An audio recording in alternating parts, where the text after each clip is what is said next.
Good afternoon बच्चों। कल trichomonas protozoan के बारे में चर्चा करी थी। आज नेक्स्ट प्रोटोजोन लेते हैं अपन, जियार्डिया। जियार्डिया कल जैसे अपन ने उसकी systematic position, habit, habitat, structure, reproduction, pathogenicity ली थी, उसी तरह से इसमें जियार्डिया में भी अपन एक एक पॉइंट को डिस्कस करेंगे। पहले है इसकी सिस्टेमेटिक पोजीशन। सिस्टेमेटिक पोजीशन में इसके क्लासिफिकेशन को लेते हैं। जियार्डिया जो है प्रोटोजोआ संघ का एनिमल है, तो फाइलम जो होगा इसका प्रोटोजोआ होगा, सब फाइलम होगा सार्कोमेस्टिकोफोरा, क्लास होगी मेस्टिकोफोरा, सब क्लास होगी इसकी जूमेस्टिकोफोरा, ऑर्डर होगा इसका डिप्लोमोनेटिडा, जीनस जो होगा वो होगा इसका जियार्डिया, और स्पीसीज जो होगी दो होती है, एक तो लेबेलिया और एक इंटेस्टाइनेलिस, क्योंकि इंटेस्टाइन में पाया जाता है ये, इसलिए इंटेस्टाइनेलिस। यदि अपन इसके हैबिट, हैबिटाट की बात करें तो जियार्डिया जो है कॉस्मोपॉलिटन, विश्वव्यापी, संसार के हर एक देश में अपने को मिलेगा। अमेरिका में इसको हाइकर्स डायरिया के नाम से जानते हैं, रूस में इसको ट्रेवलर्स डिजीज़ के नाम से जानते हैं। ये जो पैरासाइट है जियार्डिया, ये मनुष्य की छोटी आंत में पाया जाता है और एंडो पैरासाइट के रूप में, अंतः परजीवी के रूप में रहता है। कभी कभार ये बाइल डक्ट या लीवर में भी चला जाता है और बच्चों में इसकी बहुतायत मात्रा जो है वो पाई जाती है। जियार्डिया को सर्वप्रथम ल्यूएनहॉक ने 1681 में देखा था। लैम्बेल नामक साइंटिस्ट ने इसका वर्णन किया और इस परजीवी मतलब प्रोटोजोन एंडोपैरासाइट के बारे में विस्तृत रूप से एलेक्सेफ नामक साइंटिस्ट ने विवरण किया पूरा। इसको सामान्यतः grand old man of intestine के नाम से भी जानते हैं। ये मनुष्य के अतिरिक्त अपने अन्य जैसे बंदर हुआ, बिल्ली हुआ, कुत्ता हुआ, इनके इंटेस्टाइन में भी पाया जाता है। अब अपने इसके स्ट्रक्चर की बात करें तो ये बाइलेटरल सिमेट्री लिए हुए होता है, यानी द्विपार्श्व सममिति पाई जाती है, और जो टेनिस का रैकेट होता है उसकी भांति इसका स्ट्रक्चर जो है दिखाई देता है। इसकी जो पृष्ठ सतह है वो कॉन्वेक्स होती है और जो लेटरल साइड है वो कॉनकेव होती है। इसकी लंबाई जो है 8 से 14 माइक्रोन और चौड़ाई जो है 5 से 12 माइक्रोन तक की होती है। अग्रभाग पे एक सकिंग डिस्क पाई जाती है। इस सकिंग डिस्क की सहायता से ही ये जो इंटेस्टाइन की एपिथेलियम पाई जाती है उसमें चिपका हुआ रहता है। इसका पश्च सिरा थोड़ा सा नुकीला होता है। इसमें 2 केंद्रक पाए जाते हैं। केंद्रकों के अंदर एंडोसोम पाया जाता है। इसमें 4 पेयर कसाब हैं फ्लैजिला के पाए जाते हैं। एक जोड़ी तो एंटीरियर आपके लेटरल ये और ये हो गया, और एक जोड़ी होता है पोस्टीरियर आपके फ्लैजिला पाया जाता है। इसी तरह से एक जोड़ी जो है आपके वेंट्रल फ्लैजिलम, इसके अधर स्तर पे पाए जाते हैं, और एक जोड़ी जो है वो आपके कॉडल फ्लैजिलम, पीछे वाले पुच्छे हिस्से में पाए जाते हैं। इन दोनों केंद्रकों के बीच में एक छड़नुमा स्ट्रक्चर पाया जाता है जिसको एक्जोस्टाइल कहते हैं, और इस एक्जोस्टाइल जो है उसको पूरा सपोर्ट प्रदान करता है, और इसी के बीच में गहरी संरचना पाई जाती है जो पैरावेसल बॉडी कहलाती है। तो इस तरह से ये मल्टी फ्लैजिलेटेड जो प्रोटोजोन है वो इंटेस्टाइन में पाया जाता है, और जो अपन कह सकते हैं पाचन की क्रिया को प्रभावित करता है। अब इसके लाइफ साइकिल के बारे में बात करेंगे। इसकी लाइफ साइकिल जो है, जीवन चक्र है, वो मोनोजेनेटिक का मतलब एक ही जीव में, यानी जैसे केवल मनुष्य में ही इसकी जो पूरा जीवन चक्र है वो कंप्लीट होता है। इसका जो लाइफ साइकिल है वो अपने 3 हिस्सों में बांट करके बाइनरी फिशन, इंसिस्टमेंट जिसको पुट्टी बाउन कहते हैं, और इन्फेक्शन या संक्रमण, इनसे समझ सकते हैं इसकी लाइफ साइकिल को। इसमें जिस तरह से अपन ने कल ट्राइकोमोनास की बात करी थी, उसमें लॉन्गिट्यूडनल बाइनरी फिशन बताया था, तो जियार्डिया में भी जो बाइनरी फिशन है वो लॉन्गिट्यूडनल बाइनरी फिशन ही होता है। इसमें ये जो बाइनरी फिशन का प्रोसेस है वो एसेक्सुअल रिप्रोडक्शन का पार्ट होता है। तो इसमें अपन कह सकते हैं लैंगिक जनन नहीं पाया जाता है, अलैंगिक एसेक्सुअल रिप्रोडक्शन नहीं पाया जाता है।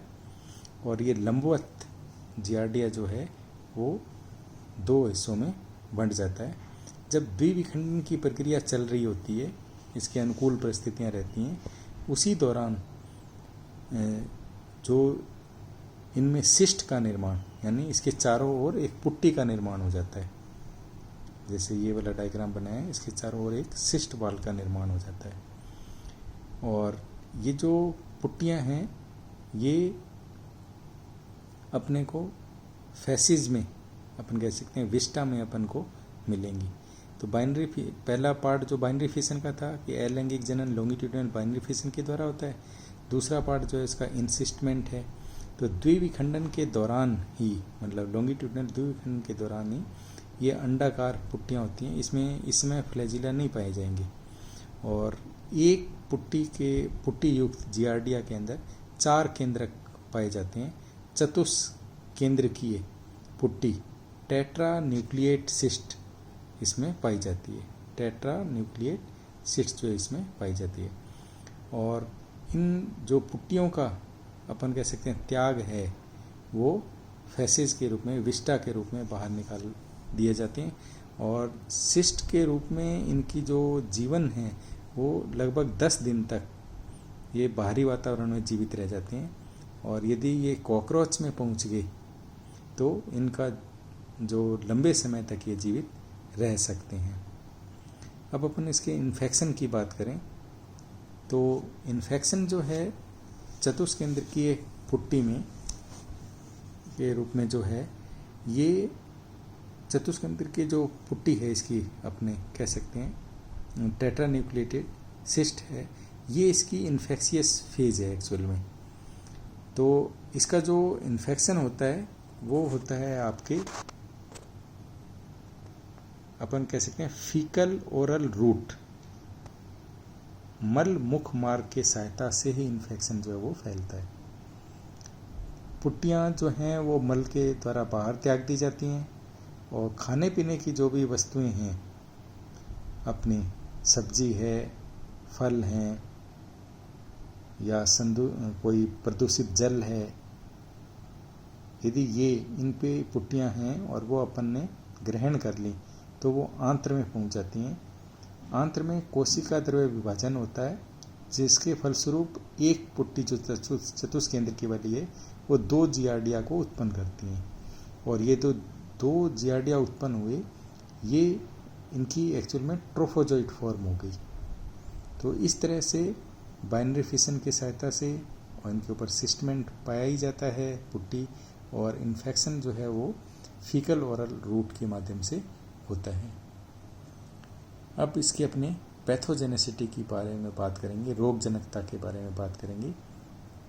जियार्डिया का जो अग्रभाग है, जिसके आधार पे अपन ने ये जो सकिंग डिस्क की बात करी थी, ये जो सकिंग डिस्क है इसकी सहायता से इंटेस्टाइन के जो एपिथीलियम है उसमें ये चिपक जाता है, आसंजित हो जाता है। इससे होता क्या है कि जो एब्जॉर्प्शन जो है वो प्रभावित होता है। आहार नाल के अंदर कह सकते हैं या आंतरिक उपकला के द्वारा जो अवशोषण होता है भोजन का वो प्रभावित होता है।